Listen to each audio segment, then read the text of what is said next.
चुनौती दे रहे हैं। दिल्ली कूच के रास्ते में आने वाली हर बाधा को दूर करने के लिए साजो सामान लेकर आए हैं, चाहे वो बुलेट प्रूफ पोकलेन हो या बख्तरबंद जेसीबी हो। आपको हर एक तस्वीर मैं दिखाऊंगी, लेकिन सबसे पहले इस वक्त का अपडेट आपको दे दें। इस वक्त शंभू बॉर्डर पर भारी टेंशन है। पंजाब हरियाणा बॉर्डर पर जबरदस्त हंगामा मचा हुआ है। आंदोलनकारी किसान और पुलिस आमने सामने हैं। आंदोलनकारियों को रोकने के लिए पुलिस ने एक बार फिर आंसू गैस का इस्तेमाल किया है, जिसके बाद शंभू बॉर्डर पर अफरा तफरी का माहौल है। हरियाणा पुलिस लगातार आंसू गैस के गोले दाग रही है और ड्रोन की मदद से आंसू गैस के गोले गिराए जा रहे हैं। ये तस्वीर आप देखें, इसकी आवाज आप सुने।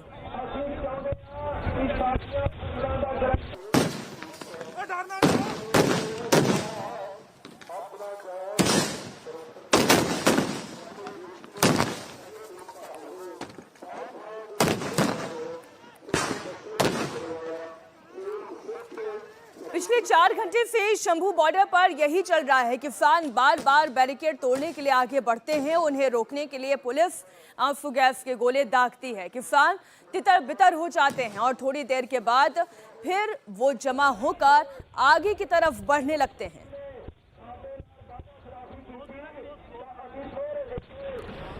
आप जरा ये तस्वीर देखें, धुएं का गुबार सा जो नजर आ रहा है वो टीयर गैस है।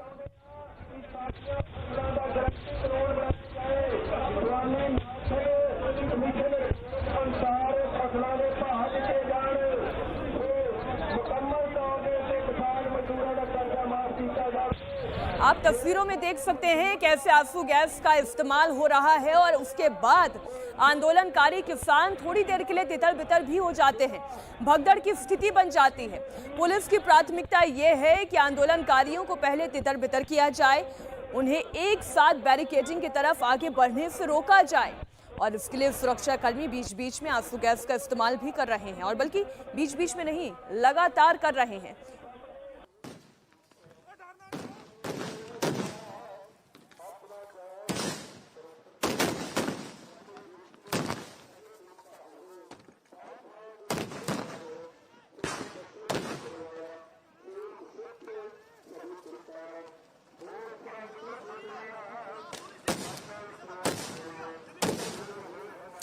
दरअसल सरकार और किसान नेताओं के बीच 4 राउंड की बातचीत फेल होने के बाद आज आंदोलनकारी किसान दिल्ली की तरफ आना चाह रहे हैं।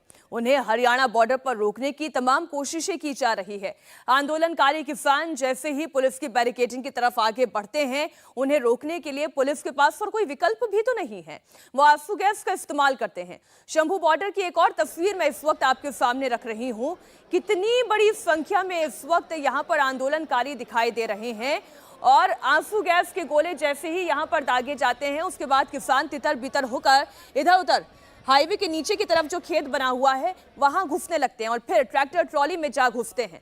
इस वक्त आप देख रहे हैं कितनी बड़ी संख्या में ट्रैक्टर ट्रॉली लेकर आंदोलनकारी दिल्ली की तरफ आगे बढ़ना चाहते हैं। आप जरा आवाज सुनिए, लगातार आंसू गैस के गोले दागे जाने की भी आवाज है।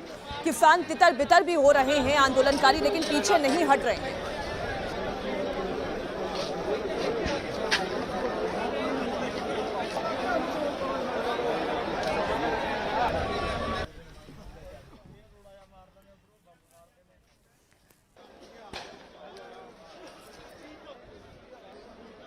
बॉर्डर पर एक बार फिर से शेलिंग जो है वो शुरू हो चुकी है। आप तस्वीरें देख सकते हैं, ये आप देख सकते हैं यहाँ पे तस्वीरें। एक बार फिर से यहाँ पर टीयर गैस से चलने शुरू हो चुके हैं। लगातार यहाँ पर टीयर गैस चल रहे हैं। ये तस्वीरें इस वक्त आप शंभू बॉर्डर से देख रहे हैं। ये देख सकते हैं काफी तेज आवाज के साथ यहाँ पर ड्रोन भी अपनी मूवमेंट यहाँ पर ले रहा है। आप तस्वीरें देखिए, काफी तेज आवाज के साथ एक के बाद एक टीयर गैस यहाँ पर सुरक्षा कर्मियों द्वारा छोड़े जा रहे हैं।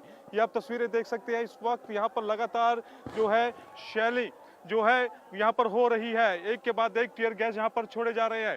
जैसे ही भीड़ थोड़ा आगे बढ़ने की कोशिश करती है, तुरंत सुरक्षा कर्मी जो हरकत में आते हैं। सामने आप देख सकते हैं कि किस तरह से यहाँ पर पूरा एकदम से ये कहें तो युद्ध का मैदान एक तरह से बना हुआ है। आप सामने तस्वीरें देख रहे हैं। काफी तेज यहाँ पर शेलिंग जो है इस वक्त की जा रही है भीड़ को तितर बितर करने के लिए। जैसे ही कुछ युवा आगे बढ़ते हैं, उसके बाद टीयर गैस के गोले जो हैं वो दागे जाते हैं। और अब ये तस्वीरें आप शंभू बॉर्डर से इस वक्त देख रहे हैं। काफी ज्यादा यहाँ पर इस समय हालात जो हैं वो खतरनाक बने हुए हैं। लगातार बीच बीच में टीयर गैस जो है उसका इस्तेमाल सुरक्षा बलों द्वारा किया जाता है और भीड़ जैसे ही अपनी जगह से हटती है उसके बाद टीयर गैस जो है वो भी थम जाते हैं। इस वक्त पूरा जो एरिया है वो आप देख रहे हैं स्मोक से भर गया है, ये टीयर गैस का धुआं है और ये इस वक्त लगातार यहाँ पर एक बार फिर से जो है टीयर गैस का इस्तेमाल किया गया है। आंसू गैस के गोले दागने के लिए पुलिस ड्रोन का इस्तेमाल कर रही है और ड्रोन के जरिए किसानों पर आंसू गैस के गोले दागे जा रहे हैं। शंभू बॉर्डर पर एक साथ फेंसिंग की गई है, उसके बाद पंजाब की तरफ किसान डटे हुए हैं। वहां तक तो पुलिस नहीं जा सकती, लेकिन हाँ वहां से यानी कि बैरिकेडिंग के पास से भीड़ को तितर बितर करने के लिए आंसू गैस के गोलों का इस्तेमाल जरूर हो रहा है और उसके लिए ड्रोन का सहारा लिया जा रहा है। हरियाणा पुलिस किसानों पर ड्रोन के जरिए टीयर गैस छोड़ रही है, तो वहीं आंदोलनकारी भी ड्रोन के खिलाफ मुकम्मल तैयारी करके आए हैं। वो ड्रोन के खिलाफ पतंगों और गुलेल का इस्तेमाल कर रहे हैं। ये देखिए, ये एक ड्रोन आपको दिखाई दे रहा है और वहीं पास में एक पतंग उड़ाई जा रही है। इसका मकसद ये है कि इसकी धागों में उलझकर इस ड्रोन को नीचे गिराया जा सके और ड्रोन को गिराने के लिए ही किसान ये पतंग उड़ा रहे हैं। पुलिस के ड्रोन के पास ही पहुंचते ही हरियाणा पुलिस अपने ड्रोन को हालांकि वापस बुला ले रही है, लेकिन ये सब कुछ कैसे हो रहा है, हमारे संवाददाता पुनीत वहीं ग्राउंड जीरो पर मौजूद है, उनकी रिपोर्ट देखिए। ड्रोन यहाँ पर उड़ रहा है और दूसरी तरफ किसान अपनी पतंग उड़ा रहे हैं। आप तस्वीरें देख सकते हैं कि पतंग से ड्रोन को कैसे गिराया जाए, ये उसकी तस्वीर इस वक्त हम आपको दिखा रहे हैं यहाँ पे कि एक तरफ किसान जो हैं वो पतंग उड़ा रहे हैं और दूसरी तरफ जो सुरक्षा कर्मी हैं वो ड्रोन जो है उनके द्वारा उड़ाया जा रहा है। इस वक्त आप तस्वीरें देख रहे हैं, 3 ड्रोन जो हैं यहाँ पर उड़ाए जा रहे हैं और दूसरी तरफ 3 पतंगे जो हैं वो यहाँ पर उड़ाई जा रही हैं। हालांकि अब ड्रोन जो है उनको धीरे धीरे वापस जो है वहां से ले लिया गया है। आप देख सकते हैं कि सुरक्षा कर्मियों ने अपनी तरफ उसको खींच लिया है ड्रोन्स को, लेकिन अभी यहाँ पर जब ड्रोन उड़े तो तुरंत जो किसान हरकत में आए और उन्होंने पतंगे जो थी वो उड़ानी शुरू कर दी। ये आप तस्वीरें इस वक्त आप शंभू बॉर्डर पर देख रहे हैं। सुबह के समय यहाँ पर थोड़ी आंसू गैस और टीयर गैस की जो फायरिंग जरूर हुई थी, लेकिन अभी फिलहाल यहाँ पर दोनों तरफ से जो है वो शांति बनी हुई है। ये शांति अभी बनी हुई है, लेकिन ये कितनी देर तक बनी रहेगी इसका कोई ठिकाना नहीं है। पुलिस के ड्रोन के लिए सिर्फ पतंग ही नहीं बल्कि आंदोलनकारी गुलेल लेकर आए हैं और वो खुद अपने हाथों में ये गुलेल दिखा भी रहे हैं। तैयारी हमारी ये है, कोई ऐसा हमारे पास हथियार नहीं है, ये पतंग है जो उड़ाते हैं। डोर भी कोई चाइना वाली नहीं, कॉटन मांझा जो आता है वही इंडियन मेड है, इंडियन मेड है। बाकी ऐसे अगर हमारे ऊपर किसी के सिर के ऊपर फेंकते हैं, वो रोकने की एक तो बात होती है, अभी रोकने के लिए कर रहे हैं, वो रोकने वाला काम नहीं, वो मारने वाला काम कर रहे हैं। हम क्या करते हैं, हमारे पास क्या है, गुलेल है, ये किस काम आती है, हमारे खेतों में जब सूरजमुखी होती है ना, फसल होती है, उसको खाने के लिए तोते वगैरह आते हैं, उसको भगाने के लिए होती है। ये वही है, हम वही चीज यूज में ला रहे हैं जो हमारे खेतों में मतलब काम आ रही है वही चीज। बस फिर वही 5 की पतंग से 5 लाख का गिराया जाएगा। बिल्कुल बिल्कुल गिराया जाएगा। कई बात ऐसे अब 5 रुपए से भी आज काम ना हो जाए, भी एक घंटे से ही मतलब काम हो जाए। तो जरा सोचिए ना, यहाँ पर कोई खेती है ना सूरजमुखी के फूल हैं यहाँ पर, लेकिन वो 5 रुपए की गुलेल है और उसी से इन ड्रोन पर निशाना लगाया जा रहा है। किसान नेताओं का दावा यह है कि उनका ये प्रोटेस्ट पीसफुल है। क्या आपको ये पीसफुल लगता है? क्या वाकई में आपको ये लगता है कि शांतिपूर्ण तरीके से किसान दिल्ली जाना चाहते हैं? किसानों के सो कॉल्ड पीसफुल मार्च की एक एक तस्वीर आपको दिखाऊंगी और आप इन तस्वीरों को देखकर खुद ही तय करिएगा, मैं कुछ नहीं कहती, आप खुद तय करिएगा कि क्या किसान वाकई में शांतिपूर्ण मार्च करना चाहते हैं। 18 फरवरी को चौथे राउंड की बातचीत फेल हुई थी और इसके बाद किसानों ने दिल्ली मार्च का फैसला लिया था। तो सवाल ये उठता है कि क्या 3 दिनों में इतनी बड़ी तैयारी कर ली जाती है? क्या ट्रैक्टर्स मॉडिफाई हो जाते हैं? क्या बड़ी बड़ी जेसीबी मशीन्स बुलेट प्रूफ बन जाती है? क्या पॉकलेन मशीन्स आ जाती हैं? और क्या ये सारी चीजें केवल 3 दिन में हो सकती थी? किसान नेताओं ने तैयारी ऐसे की है जैसे लग रहा है कि वो जंग के मैदान में हो। प्रदर्शनकारी किसान अपने साथ बैरिकेड तोड़ने के लिए पॉकलेन मशीन लेकर आए, जेसीबी मशीन है, मॉडिफाइड ट्रैक्टर है। इतना ही नहीं, मिट्टी से भर भर कर ट्रैक्टर ट्रॉलीज आई हैं। आंसू गैस से बचने के लिए गैस मास्क हैं, ड्रोन को गिराने के लिए छड़िए पतंगे हैं, तो सेफ्टी शील्ड भी है। बड़े बड़े लोहे की ये सेफ्टी शील्ड है जिसके आड़ में पत्थरबाजी भी हो रही है। प्रदर्शनकारियों का सिर्फ एक ही मकसद है। एक तस्वीर हमने आपको दिखाई थी, याद है, अभी कुछ दिन पहले की बात है, जब इन्हीं किसानों की आड़ में कुछ प्रदर्शनकारी बड़े बड़े पत्थर चला रहे थे। तो क्या वाकई में इन बड़ी बड़ी शील्ड्स का सहारा केवल टीयर गैस से बचने के लिए है, केवल लाठी से बचने के लिए, या फिर इसके आड़ में पत्थरबाजी करने के लिए भी है? किसी भी तरीके से पुलिस का ये बैरिकेड तोड़कर हरियाणा में घुसना चाहते हैं और फिर दिल्ली की तरफ कूच करना चाहते हैं। किसानों के इस सो कॉल्ड पीसफुल मार्च के लिए कैसी तैयारी की है, इसका अंदाजा आप टैंक नुमा पोकलेन मशीन को देखकर लगाएं। पोकलेन मशीन तो आपने पहले भी कई बार देखी होगी, खास तौर पर जहां पर सड़कों का निर्माण किया जाता है, जहां पर गहरी गहरी खुदाई की जाती है। लेकिन किसान आंदोलन में आज जो पोकलेन मशीन आपको दिख रही है, ये कोई आम पोकलेन मशीन नहीं है, बल्कि उसे ऐसे तैयार किया गया है जैसे कोई जंग लड़ने जा रहे हैं। इसे बुलेट प्रूफ बनाया गया है।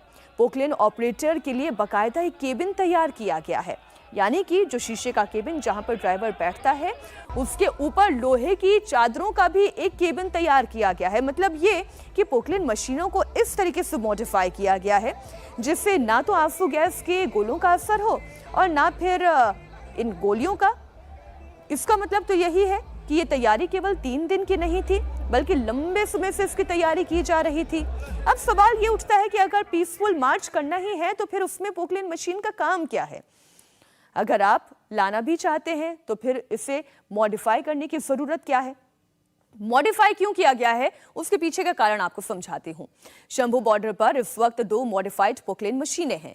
एक मशीन तरनतारन का किसान मेजर सिंह लेकर आए हैं, दूसरी पोकलेन मशीन अंबाला के किसान नवदीप जलबेड़ा लेकर आए हैं। ये पोकलेन मशीनें शंभू बॉर्डर से 200 मीटर की दूरी पर ही रखी गई हैं। इसे बुलेट प्रूफ बनाया गया है और जब जरूरत पड़ेगी तो इन मशीनों को आगे भी बढ़ाया जाएगा।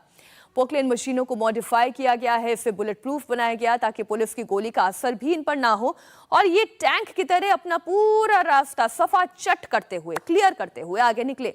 अब इसका अंदाजा आप ऐसे भी लगा सकते हैं, इससे सिर्फ बैरिकेडिंग को ही तोड़ा नहीं जा सकता, बल्कि अगर सामने पुलिस वाले या सुरक्षा बल के जवान आ जाएं तो उन्हें भी रौंदा जा सकता है। मतलब ये कि वो भले ही शांतिपूर्ण मार्च की बात कर रहे हैं, लेकिन जिस तरीके की तैयारियां की गई हैं वो कुछ और ही इशारा कर रही हैं। आंसू गैस से बचने के लिए किसानों ने स्पेशल मास्क, गीली बोरियां और चश्मे पहने हैं। साउंड कैनन से निपटने के लिए किसान स्पेशल ईयरबड्स लेकर आए हैं। सोचिए जरा, स्पेशल ईयरबड्स भी हैं इनके पास। इस बीच केंद्र सरकार ने एक बार फिर किसान संगठनों को बातचीत का ऑफर दिया है। केंद्रीय कृषि मंत्री अर्जुन मुंडा ने फिर से किसानों को बातचीत का न्योता दिया। शंभू बॉर्डर पर किसान मीटिंग के केंद्र के प्रस्ताव पर विचार कर रही हैं।